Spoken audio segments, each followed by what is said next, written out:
Hello everyone, this is your new chapter, Unit and Measurement.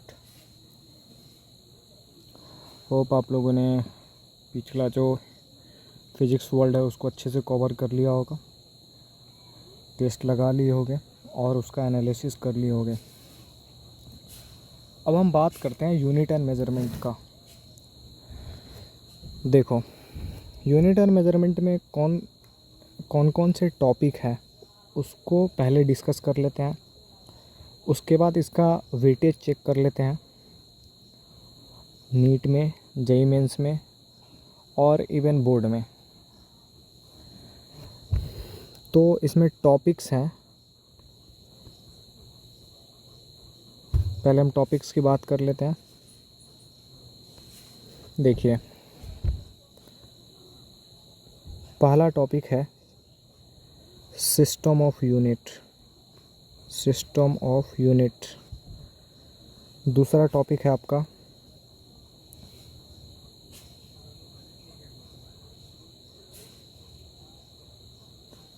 Dimension of a physical quantity. तीसरा topic है आपका dimensional formula.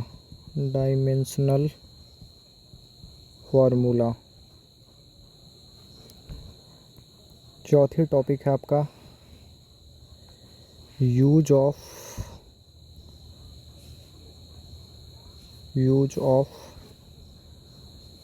Dimensional analysis.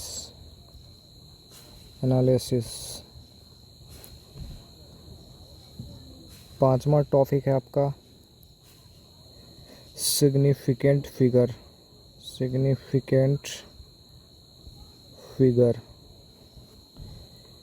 6 number topic है error in measurement.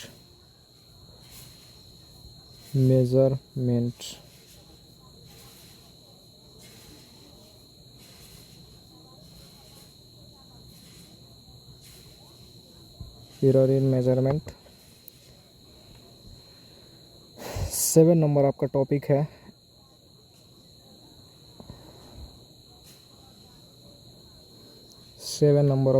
है आपका calculation of error. देखिए, ये 7 topic ऐसे हैं जो आपको इस चैप्टर में आने चाहिए। ये सातों टॉपिक इम्पोर्टेंट हैं और इसमें से एक सवाल फिक्स है। एक सवाल नीट में, एक सवाल जेईई में और इवन जेईई एडवांस में भी। जब आप देखोगे ना तो जेईई एडवांस में भी इसमें से सवाल आने लगे हैं। तो 1 क्वेश्चन, आप अगर नीट की बात करो तो 1 से 2 क्वेश्चन नीट में दिखेंगे। जेईई मेंस में आपको एक क्वेश्चन फिक्स है हर साल। अगर आप 30 क्वेश्चन की बात करो या 25 क्वेश्चन की बात करो, एक क्वेश्चन फिक्स है जो जेईई मेंस में आएंगे। और एडवांस में भी ये वेटेज रखता है। एडवांस में वेटेज इसलिए रखता है, और कौन सा टॉपिक एडवांस के तौर पर आपको देखना है वो हम बात कर लेंगे एक एक करके। जब हम टॉपिक पर आएंगे तो आपको बोलेंगे कि ये टॉपिक एडवांस के लिए इम्पोर्टेंट माना जाता है, तो वहाँ पे आप कंसस हो जाइएगा जो एडवांस में ये सवाल पूछे जाते हैं। ऑल्दो आगे बढ़ते हैं, तो जो बात हम कर रहे हैं उसको ध्यान से सुनिएगा और बेसिक से फिर से हम पढ़ा रहे हैं ताकि आपको कोई प्रॉब्लम ना हो। इसमें आपको कोई रॉकेट साइंस नहीं है, और जो बेसिक चीज़ है ये बेस बनाएगा आपके फिजिक्स की दुनिया में। तो आप कोई भी चैप्टर को स्किप नहीं करो, जो सिस्टमेटिक ढंग है उसको अनुसार से पढ़ते चलो आप। तो हम बात करते हैं साइंस की। मेज़रमेंट की बात हम बाद में करेंगे, बात करते हैं साइंस की। साइंस का मेज़रमेंट, साइंस की जो डिवीज़न है उसको हम 2 डिवीज़न में बांटते हैं। एक डिवीज़न होता है फिजिकल साइंस का, एक डिवीज़न है फिजिकल साइंस का, और दूसरे वाले को हम बोलते हैं biological science. Biological science. Physical science का मतलब होता है कि आप जो प्रैक्टिकली देखते हैं चीज़ों को, जिसमें नॉन लिविंग थिंग्स आते हैं, उनकी स्टडी करते हैं फिजिकल साइंस में, और जिसमें लिविंग चीज़ों को इंक्लूड किया जाता है उसको हम स्टडी करते हैं बायोलॉजिकल साइंस में। इसके एन नंबर ऑफ चैप्टर्स हैं। N number of chapters means इसके चैप्टर सीमित नहीं हैं, मतलब चैप्टर इन द सेंस कि आप बुक के तौर पर समझो इसका चैप्टर, एक बुक के तौर पर कि एक सेक्शन बनाया जाता है इसका, उसमें से एक सेक्शन आता है फिजिक्स का, एक सेक्शन आता है केमिस्ट्री का। क्या और भी इसमें आएगा? यस, फिजिकल साइंस में फिजिक्स और केमिस्ट्री ही नहीं आएगा, और भी चीज़ें आएंगी। समझ में आ रहा बात? इसमें और भी सेक्शन आएंगे, और भी सेक्शन अलग अलग प्रकार के निकल के आएंगे, जो अभी उसकी उस लेवल पर आप नहीं पहुँचे हैं। आप बीएससी लेवल पे या बीटेक लेवल पे नहीं हो, या फिर आप इसमें रिसर्च नहीं कर रहे हो, तो उस लेवल पे हम नहीं जा रहे हैं। आप ये नहीं कि फिजिकल साइंस को मैंने फिजिक्स और केमिस्ट्री में बांट दिया, ऐसा मत सोचना। इसके एन नंबर ऑफ टाइप्स हैं, जिसमें से 2 इम्पोर्टेंट हैं। अब हम बात करते हैं बायोलॉजी में। बायोलॉजी में आप पढ़े होंगे जूलॉजी और बॉटनी, 2 आप मेजर जानते ही होंगे बायोलॉजी वाले कि हाँ इसमें पढ़े हैं, तो उसमें हम चर्चा नहीं कर रहे हैं। बात करते हैं, अपन पढ़ा रहे हैं फिजिक्स, तो फिजिक्स के कई चैप्टर्स हैं। अब इसके चैप्टर्स कैसे बांटे गए हैं 11th-12th में, तो मैं आपको थोड़ा सा ओवरव्यू देता हूँ, आप इसको समझेंगे कि कैसे कैसे पार्ट्स हैं, इसको थोड़ा समझने का प्रयास कीजिएगा। जैसे आप जानते हैं कि इसको अपन लोग, फिजिक्स वाले नहीं, अपन लोग कैसे बांटते हैं। इसको अपन ने 2 भागों में बांट रखा है कि पहले तो 11th वाले सिलेबस होंगे, फिर 12th वाले सिलेबस होंगे। तो इस वाले सिलेबस में और इस वाले सिलेबस में क्या फ़र्क है? तो जब आप 11th की बात करते हैं तो एक मेजर टॉपिक पढ़ते हैं मैकेनिक्स 1, एक मैकेनिक्स पढ़ते हैं। इस मैकेनिक्स को भी आप 2 डिवाइड कर देते हो, मैकेनिक्स 1 में, मैकेनिक्स 2 में, ठीक है।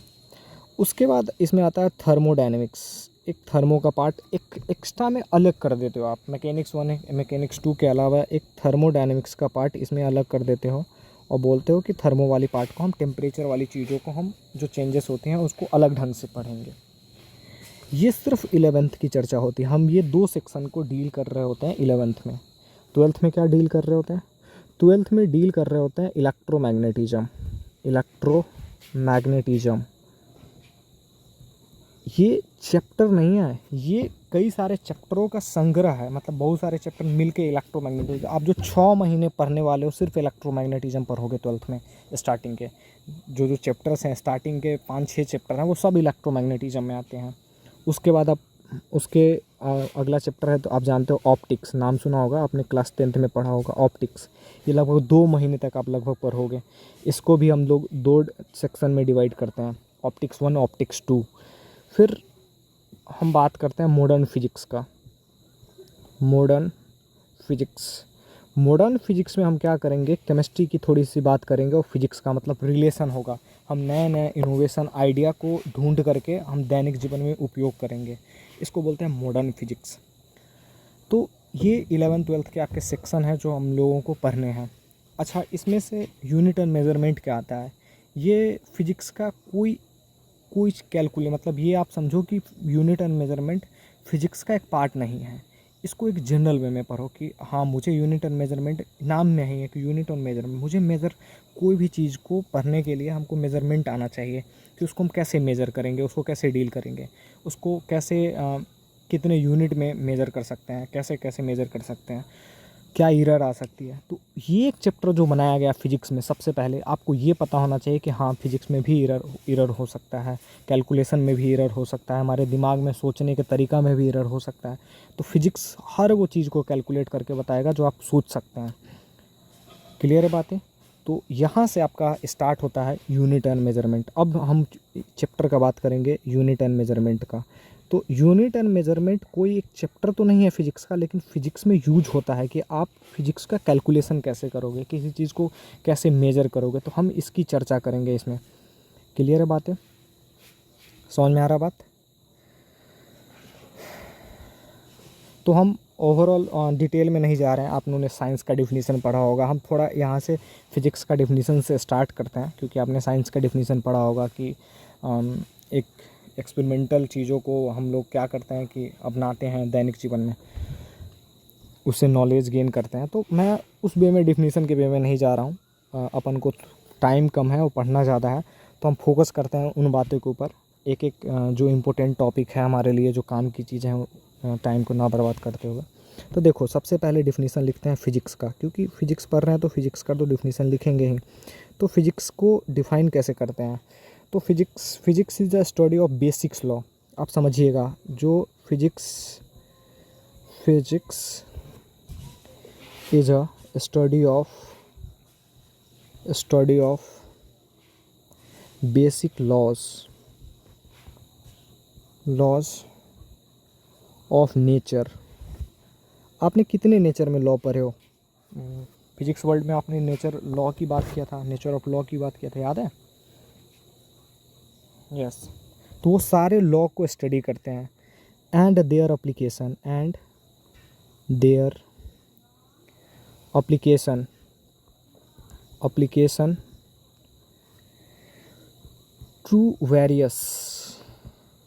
to various phenomena। आप जितने दैनिक जीवन में चीज़ें देख रहे हैं, उसको आप दैनिक जीवन में कैसे उतारते हैं? जैसे आप फिजिक्स का उपयोग कहाँ करते हो? जितनी सोचो कि आप जो चीज़ दैनिक जीवन में रोज़ का यूज करते हो, सब में फिजिक्स लगा हुआ है। आप एक बाइसिकल चलाते हो, साइकिल चलाते हो, उसमें भी फिजिक्स है। आप बाइक का यूज करते हो, उसमें भी फिजिक्स है। आप कार चलाते हो, उसमें भी फिजिक्स है। हर एक चीज़ में फिजिक्स लगा हुआ है। आप डॉक्टर हो, सोचो कि आप कोई भी जो इंस्ट्रूमेंट यूज कर रहे हो, चाहे वो एक्सरे मशीन है, चाहे वो कोई सा भी मशीन है, सब में एक फ़िज़िक्स है कहीं ना कहीं। तो डॉक्टर वालों, इसीलिए आप लोग अक्सर पूछते रहते हो नीट वालों, क्यों मैं फ़िज़िक्स क्यों पढूं? मैं तो डॉक्टर बनने जा रहा हूँ, तो क्यों पढूं? तो आपको इसलिए पढ़ना होता है ताकि आप वो चीज़ों को भी आप सोचो कि अगर आप एक्सरे मशीन नहीं होता तो कैसे आप चेक करते हैं किसी बॉडी का जो फ्रैक्चर है, कैसे चेक करते हैं? जाके आप तो ऑपरेशन कर दोगे, पता चला कि नया सा एक अलग प्रॉब्लम हो गया। तो फिजिक्स को ये मत सोचो कि हम क्यों पढ़े, डॉक्टर हैं तो। और वैसे आप जानते ही होंगे कि फिजिक्स तो दिमाग वालों के समझ में आता है। आपके पास तो है ना? यस, अब तो बोलोगे ही। Very good. आगे बढ़ते हैं। तो देखो, हम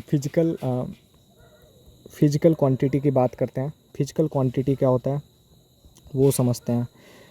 तो डिफिनीसन थोड़ा कम लिखाएंगे और समझाएंगे ज़्यादा। तो थोड़ा, अगर आप लोग डिफिनीसन लिखना चाहते हो, हाँ आपको डिफिनीसन लिखना है, पहली बात तो डिफिनीसन कम, यहाँ समझने पे ज़्यादा ध्यान देना। अब तुमसे कोई डिफिनीसन नहीं पूछने वाला है कि व्हाट इज़ फिजिकल क्वांटिटी। कोई नीट वाला आपसे ये नहीं पूछेगा कि फिजिकल क्वांटिटी क्या होता है, ये बता दो। हाँ, इसका एप्लीकेशन पूछ लेगा कि कैसे यूज होता है। यस। तो मैं शॉर्ट में थोड़ा सा लिखा देता हूँ। A quantity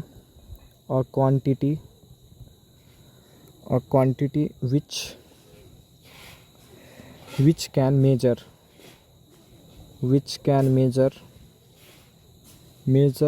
directly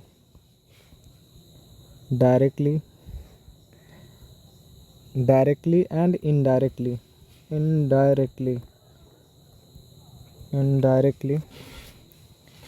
is called physical quantity. इसको शॉर्ट फॉर्म में हम लोग PQ लिखेंगे, याद रखना। जब भी PQ लिखा आएगा इसका मतलब होगा फिजिकल क्वांटिटी, शॉर्ट फॉर्मेट में। जैसे एग्जाम्पल, आप क्या मेज़र करते हो दैनिक जीवन में? Length, yes. मास को मेज़र करते हो आप, टेम्परेचर को मेज़र करते हो आप, और क्या मेज़र करते हो आप? स्पीड को मेज़र करते हो आप, और बताओ? फोर्स को मेज़र करते हो आप, और बताओ? टॉर्क यूज करते हो, और जो तुम्हारे में जो भी आ रहा है, स्ट्रेस हो गया, स्ट्रेन हो गया, और क्या सुने हो आप? Electric current, very good. और ETC लगा लो। ये सब मेज़र करते हैं। इनमें से कुछ ऐसे हैं जिनको हम डायरेक्ट जाके मेज़र कर लेते हैं। जैसे लेंथ मेज़र करना है हमको, कोई इंस्ट्रूमेंट उठाएंगे डायरेक्ट लेके मेज़र कर लेंगे। जबकि मुझे अगर स्पीड मेज़र करना है, सपोज डेट मान लो कि स्पीड मेज़र करना है, तो स्पीड का क्या फार्मूला पड़े हो, डिस्टेंस अपॉन टाइम। तो ये स्पीड को मेज़र करने के लिए आप डायरेक्टली नहीं मेज़र कर सकते हो। स्पीड को मेज़र करने के लिए आपको डिस्टेंस की वैल्यू चाहिए होगा, फिर कितने टाइमिंग में वो डिस्टेंस कवर हो रहा है उसकी वैल्यू चाहिए होगा। सॉरी। तो ये चीज़ें क्या हो रहा है कि ये चीज़ें आप डायरेक्ट मेज़र नहीं कर सकते हो। समझ में आ रहा बात? ये चीज़ें डायरेक्ट मेज़र नहीं कर सकते हो। इसका मतलब स्पीड एक इनडायरेक्ट क्वांटिटी है। मतलब इसको इनडायरेक्ट क्वांटिटी बोलो या डिराइव्ड क्वांटिटी, अभी इसको डिवाइड करेंगे अलग अलग टाइप में। क्लियर है बातें? यस, ये स्पीड को, फोर्स को, टॉर्क को, स्ट्रेस, स्ट्रेन, इसको डायरेक्ट मेज़र नहीं कर सकते हैं। इसके लिए मुझे सबसे किसी ना किसी पे डिपेंडेंट होगा, तो उस डिपेंडेंसी वाले वैल्यू को पहले निकालना पड़ेगा, फिर इसके वैल्यू निकालेंगे। क्लियर है बातें? ओके। देखो, कुछ कुछ बातें अभी से समझा रहा हूँ जो फिजिक्स में यूज होगा। फिजिकल क्वांटिटी का मतलब दो बातें हमेशा दिमाग में याद रखना। पहली बात कि मैग्नीट्यूड लिखा होगा, मैग्नीट्यूड लिखा होगा, और जस्ट साइड में इसका यूनिट लिखा होगा, या यूनिट से उसका मल्टीप्लिकेशन बोल दो या सिंबल बोल दो। तो उसके जस्ट बाद में ये दो चीज़ें तो फिजिकल क्वांटिटी में लिखा ही होगा। फॉर एग्जांपल, तुमसे मैं एक सवाल का सवाल पूछता हूँ, उसका जवाब देना। मैं तुमसे पूछूँ कि 2 सेंटीमीटर, तुमसे पूछूँ कि 2 मीटर, तुमसे पूछूँ कि 2 या 5 मीटर या 5 एम्पियर, इसमें से कौन सा फिजिकल क्वांटिटी है और कौन सा फिजिकल क्वांटिटी नहीं है। तो देखो, 2 के बाद एक मैग्नीट्यूड का मतलब होता है न्यूमेरिकल वैल्यू। न्यूमेरिकल का वैल्यू का मतलब डिजिट वाले वैल्यू। तो जब भी दिमाग में मैग्नीट्यूड की बात आए कि समझना कि डिजिट वाली वैल्यू की बात कर रहा है, कुछ भी हो सकता है। ओके। जब मैं पूछूं कि एग्जांपल में ये फिजिकल क्वांटिटी है, नॉट पी क्यू, ये पी क्यू नहीं है। क्यों? क्योंकि इसमें मैग्नीट्यूड तो लिखा हुआ है लेकिन यूनिट नहीं लिखा हुआ है। अब देखो, इसमें यूनिट लिखा हुआ है सेंटीमीटर, मीटर, एम्पियर, तो इसमें मैग्नीट्यूड भी है और एक यूनिट भी है। तो yes, all these R P Q. ये एक क्या है? फिजिकल क्वांटिटी है। क्लियर है बातें? एकदम छोटे लेवल से पढ़ा रहा हूँ। तुमको कहीं रॉकेट साइंस कहीं जाने की आवश्यकता नहीं है, तुमको दिमाग 10 जगह लगाने की आवश्यकता नहीं है। जो पढ़ा रहा हूँ उसको पढ़ो और एक अच्छा सा बुक फॉलो करो जो तुमको इच्छा है। मैं बुक पे एक क्लास लूँगा, उस पर जो तुम्हारे नोट्स है या प्रैक्टिस सेट दिए गए हैं ढंग से कर लो। जो प्रैक्टिस सेट मिल रहे हैं तुम्हें, जो प्रैक्टिस सेट दिए गए हैं सवालों के लिए, वो ढंग से ईमानदारी पूर्वक सारे सवाल कर लो जितने दिए गए हैं। टेस्ट लगा लो कोचिंग के, और कहीं दूसरे जगह का जहाँ से तुमको इच्छा है, तुमको जहाँ से मन कर रहा है टेस्ट सीरीज ज्वाइन करने का, वहाँ से एक टेस्ट सीरीज ज्वाइन कर लो। खुद के कोचिंग से नहीं करो, पढ़ो जहाँ से, वहाँ से नहीं टेस्ट सीरीज ज्वाइन करो, किसी दूसरे जगह से टेस्ट सीरीज ज्वाइन करो। वहाँ अपना देखो, अपने आप को परखो कि हाँ मैं सही कर रहा हूँ कि नहीं कर रहा हूँ। खुद के टेस्ट सीरीज तो कोई भी दे देता है, हाँ निकलेगा, तुम लोगों के लिए भी निकालूंगा, लेकिन खुद तो करना है, वो तो मिलेगा ही तुम लोगों को। कहीं और से कर लेना जहाँ सबसे ज़्यादा लोग टेस्ट देते होंगे। ओके, तो फिजिकल क्वांटिटी का मतलब शॉर्ट फॉर्म में, ये शॉर्ट नोट में अपना लिख लेना। शॉर्ट नोट में NU का मतलब न्यूमेरिकल वैल्यू, इसका मतलब न्यूमेरिकल वैल्यू, और U मीन्स यूनिट। ये दोनों होना चाहिए। अगर ये दोनों नहीं है तो फिजिकल क्वांटिटी नहीं होगा। ओके, एक सेल्फ नोट बना के लिख लो। जो बोल रहा हूँ वो करते चलना। अब सेल्फ नोट बनाइए, और जिस भाषा में आप पढ़ रहे हो उस भाषा में अपने सेल्फ नोट को बना के लिख लो कि when increases then U decreases. मतलब अगर n की वैल्यू किसी क्वांटिटी में बढ़ रही है तो u का वैल्यू क्या होगा? डिक्रीज करेगा। मीन्स क्या है इसका? ऐसे समझिए, मतलब कि अगर मान लो कि तुम्हें इसको कंपेरिजन करके बताता हूँ। जैसे मान लो कि तुम 1 metre is equal to 100 centimetre होता है, ये तुम जानते हो। यस। अब देखो, ये वैल्यू छोटी है और ये वैल्यू क्या हो रहा है कि बड़ा हो रहा है। अगर इसी वैल्यू को, सेम वैल्यू को अगर कन्वर्ट कर रहे हैं किसी दूसरे यूनिट में मैंने सेंटीमीटर में कन्वर्ट किया, तो 1 से ये क्या हो गया? 100 हो गया। वैल्यू इंक्रीज किया, इंक्रीज किया, जबकि मीटर से क्या हो गया, सेंटीमीटर में कन्वर्ट हो गया, यानी ये डिक्रीज किया। मीन्स क्या करना है कि ये सेल्फ नोट में बना के लिखना है कि किसी एक ही फिजिकल क्वांटिटी को एक से दूसरे में चेंज करने पर अगर वैल्यू अगर मान लो कि न्यूमेरिकल वैल्यू बढ़ता है तो यूनिट का जो वैल्यू होगा वो घटेगा। क्लियर है बातें? और इसका वाइस वर्सा रिवर्स भी ऐसे होगा। ओके, इसका सिंपल वैल्यू ऐसे लिख लो कि n इन्वर्सली प्रोपोर्शनल होता है 1/u का। ये सेल्फ नोट में तुम्हारे दिमाग में सेट रहना चाहिए कि हाँ ये चीज़ें होती हैं। आगे बढ़ें। अब हेडिंग दीजिए types of physical quantity. Types of physical quantity.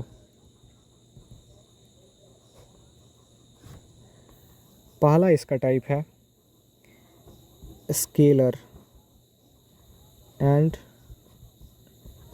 Vector quantity.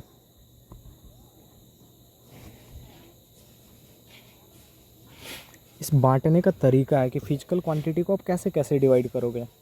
तो एक तो तरीका है बांटने का, स्केलर वेक्टर में बांट लो। दूसरा तरीका है इसको बांटने का कि फंडामेंटल और डिराइव कर लो। Fundamental and derived physical quantity. तीसरा तरीका है इसको डिवाइड करने का special type of physical quantity. ये स्पेशल टाइप क्यों ला रहा हूँ मैं, तुमको जब पढ़ाऊँगा तब ये बातें समझाऊँगा कि ये इसका क्या मतलब होता है। फिलहाल अब बात करते हैं, कन्फ्यूजन नहीं होना चाहिए। आप पढ़े हो गए इस चीज़ को, स्केलर और वेक्टर क्वांटिटी। मतलब ये फिजिकल क्वांटिटी को हम अभी जो पढ़ रहे हैं वो कैसे पढ़ रहे हैं, स्केलर और वेक्टर के अनुसार से, कि फिजिकल क्वांटिटी एक तो स्केलर हो सकता है और दूसरा एक वेक्टर हो सकता है। यस, लेकिन मैं यहाँ पे एक और क्वांटिटी को डिफाइन करूँगा, that is called a tensor quantity. ये नया वर्ड सुने होगे तुम लोगों ने। ये स्केलर वेक्टर तो होता ही है, साथ में एक और क्वांटिटी होता है जिसका नाम एंड यहाँ पे लिख लो टेंसर क्वांटिटी। टेंसर क्वांटिटी यानी कि इसको दो तो पढ़ते ही है मेजर, लेकिन अब तीसरी भी पढ़ेंगे हम, tensor quantity.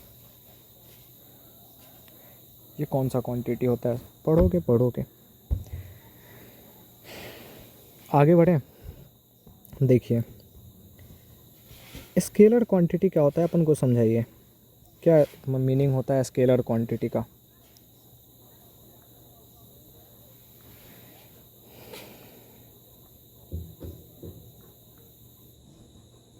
Which have only magnitude, मतलब those types of quantity which have only magnitude. Only magnitude, ठीक है, ये जानते हो। देखो मैं जो बोल रहा हूँ बस सिर्फ थोड़ा सा और बातें जान लो। इसमें ओनली मैग्नीट्यूड तो होता ही है, साथ में डायरेक्शन भी होता है। बोलोगे अब डायरेक्शन क्यों बोल रहे हो आप, डायरेक्शन होता है लेकिन ये फिक्स नहीं होता है। नॉट फिक्स्ड, मतलब ये फिक्स्ड नहीं होता है कि हमेशा ऐसे ही होगा। मैग्नीट्यूड हो डायरेक्शन हो तब भी स्केलर क्वांटिटी होगा, लेकिन फिक्स डायरेक्शन नहीं होता, यानी आप डायरेक्शन बता नहीं सकते हो कि कैसे इसका डायरेक्शन है, इसलिए इसको बोलते हैं स्केलर क्वांटिटी। इसमें फिक्स डायरेक्शन नहीं होता है। डायरेक्शन ये अब मत रटना कि ओनली मैग्नीट्यूड के साथ साथ डायरेक्शन भी होगा। फॉर एग्जांपल आप बहुत अच्छा एग्जांपल है, तुम लोगों ने पढ़ा होगा कि लेंथ कौन सा क्वांटिटी है, स्केलर ओनली मैग्नीट्यूड होता है, ठीक है। उसमें वेक्टर लगा दोगे तो वो चीज़ अलग बन जाएगी। तो इसकी मैं डिटेल में चर्चा करूँगा, तो पहले लेंथ को और प्रिसाइज वे में लिख लो डिस्टेंस। पढ़े होगे डिस्टेंस। दूसरा एग्जांपल लेता हूँ जो डायरेक्शन तो होता है। अब सोचो कि आप डिस्टेंस को कवर करते हो, डिस्टेंस में डायरेक्शन नहीं होगा। ऐसा थोड़ी है कि आप कहीं से भी निकलोगे कहीं पहुँच जाओगे, कोई ना कोई डायरेक्शन तो जाओगे ना। मान लो कि ए रास्ते हैं तुम्हारे पास, ए से स्टार्ट किए और बी तक पहुंच गए। तो कोई ऐसे इंसान चला, कोई ऐसे चला, तो यहाँ तक एक डायरेक्शन था, यहाँ तक एक डायरेक्शन था, यहाँ तक एक डायरेक्शन, यहाँ तक एक डायरेक्शन तो है, लेकिन डायरेक्शन फिक्स नहीं है। तो बोलते हैं इसको कि डायरेक्शन तो होता है, लेकिन इसमें क्या क्या होता है कि फिक्स डायरेक्शन नहीं होता है। तो ओनली मैग्नीट्यूड नहीं, इसमें लिखिएगा कि magnitude plus not fix direction, मतलब फिक्स डायरेक्शन नहीं होगा। उसके बाद दूसरा एग्जांपल इलेक्ट्रिक करंट, नाम सुने हो कभी? Electric current not a vector quantity, it is a scalar quantity. Why? इसमें भी फिक्स डायरेक्शन नहीं होता, यानी वेक्टर लॉ को फॉलो नहीं करता। अब बोलोगे वेक्टर लॉ क्या होता है सर? अभी पढ़ोगे तुम, आने वाले दिनों में तुम एक वेक्टर नाम का एक चैप्टर पूरा पढ़ने वाले हैं। क्लियर है बातें? ओके। टेम्परेचर भी होगा, बिल्कुल होगा, टेम्परेचर भी लिख लो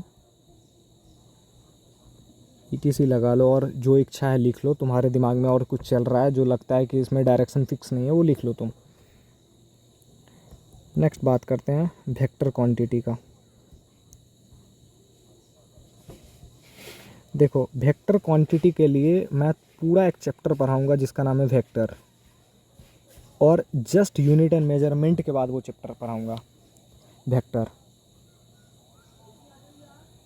क्लियर है बातें? देखो वेक्टर क्वांटिटी क्या होता है। इसमें मैग्नीट्यूड तो होगा ही, मैग्नीट्यूड तो होगा ही, प्लस में क्या होगा कि फिक्स डायरेक्शन होगा, फिक्स डायरेक्शन होगा। इसको ऐसे समझो कि तुम अपने आप को मानो कि तुम एक इंसान हो, और तुम ऐसे ऐसे एक जगह पे खड़े हो। एक इंसान तुम्हारा हाथ ऐसे खींच रहा है, एक इस डायरेक्शन में खींच रहा है, एक तुम्हारा हाथ को इस डायरेक्शन में खींच रहा है। तो तुम किस डायरेक्शन में जाओगे? बोलो। कुछ बाहर की तरफ ऐसे जाओगे, यही तो होगा। अगर दो इंसान तुमको खींच रहा होगा, तुम ऐसे जाओगे। हो सकता है कि किसी ने ज़्यादा फोर्स से खींच दिया, तो हो सकता है तुम ऐसे जाओगे। इस वाले ने खींच दिया तो ऐसे जाओगे, लेकिन जाओगे तो कोई ना कोई डायरेक्शन में ना। तो ये चीज़ें तुम्हें, ये वाली चीज़ें तुम्हें क्या करेगा कि वेक्टर क्वांटिटी में तुम्हें यही चीज़ को चेक करना होता है कि भाई दो फोर्स लग रहे हैं या दो एक्सलेशन लग रहा है, चाहे दो बॉडी पे कुछ भी लग रहा है, फिक्स चीज़ है। मान लो कि एक चीज़ को हम ऐसे खींच रहे हैं, एक को ऐसे खींच रहे हैं, तो ये स्वाभाविक सी बात है कि ये कुछ ऐसे जाएगा, ऐसे जाएगा। तो ये चीज़ ना वेक्टर को डिफाइन, मतलब ये ऐसी वाली क्वांटिटी जो होगी जिसमें ऐसी चीज़ें हो, ऐसी वाली चीज़ें लग रही होगी, उसको बोलते हैं वेक्टर क्वांटिटी। तो इसमें मैग्नीट्यूड भी होगा, फिक्स डायरेक्शन भी होगा। याद रखना कि मैग्नीट्यूड के साथ साथ एक में फिक्स डायरेक्शन होता है। और फिक्स डायरेक्शन क्या क्या है तो तुम जानते। एग्जाम्पल, बहुत अच्छा एग्जाम्पल है, force is a vector quantity. तुमने डिस्प्लेसमेंट का नाम सुना होगा कि displacement is a vector quantity. अब देखो वेक्टर क्वांटिटी तो है, लेकिन कैसे वेक्टर को यूज करना है। वेक्टर का मतलब सिर्फ वेक्टर नहीं हो जाएगा। समझ में आ रहा है कि नहीं आ रहा बात? तो वेक्टर कैसे यूज करता है, उसका सिंबल क्या होता है, उसको कैसे किस सिंबल से डेजिग्नेट करते हैं। फिजिक्स में ऐसा थोड़ी है कि तुम अब सोचो कि तुम ऐसे एक इंसान हो और तुमको मैं अलग अलग फोर्स लगा रहा हूँ, एक डिफिनिट फोर्स लगा रहा हूँ दो तुम्हारे हाथों पे। अब मैं पूछूंगा कि दो इंसान तुम्हारे हाथों को खींच रहा है अलग अलग एंगल से, तो तुम कोई ना कोई एक डायरेक्शन में चाहोगे। उस डायरेक्शन में अगर तुमको फिजिक्स की दुनिया में कहीं ना कहीं पेपर पेन पे उतारना है, तो तुमको कुछ बातें लिखना पड़ेगा कि हाँ मतलब ये एक्स डायरेक्शन में इतना, वाई डायरेक्शन में इतना, जेड डायरेक्शन में इतना। उसको डेजिग्नेट किया गया है फिजिक्स में। फिजिक्स में उसको डेजिग्नेशन है कि कैसे कैसे उसको डिफाइन करोगे। तो एक्स डायरेक्शन वाले को अलग से डिफाइन करेंगे, वाई डायरेक्शन वाले को अलग से, जेड डायरेक्शन वाले को अलग से। तो उसको अलग अलग डायरेक्शन में हम डिफाइन करते हैं। क्लियर है बातें? ओके, और एग्जांपल बोलो, और एग्जांपल बोलो। डिस्प्लेसमेंट हो गया, डिस्प्लेसमेंट से बनने वाली चीज़ क्या होती है? Velocity, velocity, yes. और बोलो। और नहीं, वर्क डन एक स्केलर क्वांटिटी है। Work done is a scalar quantity. वो एक सिर्फ फिजिकल वैल्यू को चेंज, पढ़ाऊँगा उसको भी इसी चैप्टर में कि क्यों है, और वेक्टर पढ़ाऊँगा तो पढ़ाऊँगा ही। यस, और एग्जांपल बोलो। डिस्प्लेसमेंट हो गया, चलो एक्सेलरेशन, हाँ एक्सेलरेशन हो सकता है बिल्कुल। और बोलो। और कोई एग्जांपल तुम्हारे दिमाग में आ रहा हो? नहीं। हाँ, तो वो चीज़ें तुम्हें वेक्टर में पढ़ाऊँगा कि एक्स डायरेक्शन वाले को क्या बोलते हैं, जेड डायरेक्शन वाले को। अच्छा, डायरेक्शन भी तुम लोगों ने दो ही पढ़ा है, कार्टेशियन प्रोडक्ट, ये एक्स एक्सिस, ये वाई एक्सिस, ये जेड एक्सिस, ये तीनों की चर्चा होगी। यस, अभी जान लो कि हाँ ये क्वांटिटी होती है। और वेक्टर क्वांटिटी का मतलब ये नहीं होता है सिर्फ कि लिख दो ऐसे, उसको कैसे यूज करेंगे, उसके लिए क्या कैलकुलेशन है, उसकी बात करेंगे हम वहाँ पे। क्लियर है बातें?